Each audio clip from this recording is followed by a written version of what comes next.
अस्सलाम वालेकुम व्यूअर्स, बिस्मिल्लाहिर्रहमानिर्रहीम। आज हम 3 क्लास की उर्दू की किताब में से पहाड़ और गुलहरी पढ़ रहे हैं और इस वाक़े के मुतल्लिक़ अल्लामा मोहम्मद इकबाल रहमतुल्लाह अलैह साहब ने एक बड़ी प्यारी नज़म लिखी है जो इस बुक के अंदर बच्चों के लिए प्रिंट की गई है।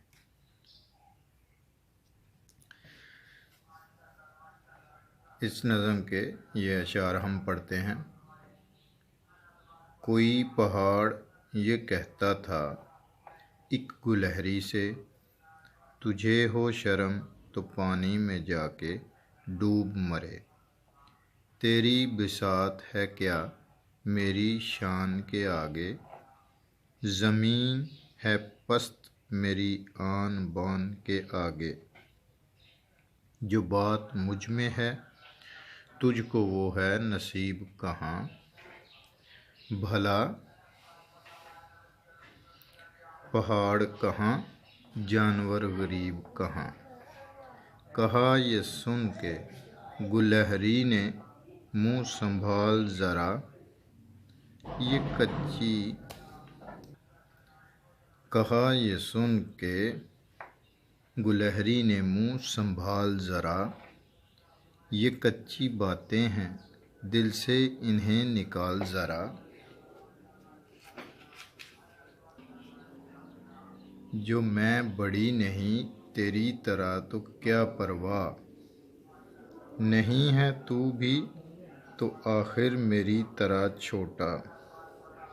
बड़ा जहान में तुझको बना दिया उसने, मुझे दरख्त पे चढ़ना सिखा दिया उसने।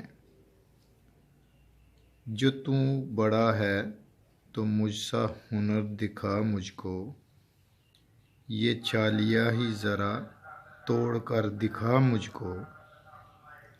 नहीं है चीज़ निकम्मी कोई ज़माने में, कोई बुरा नहीं कुदरत के कारखाने में।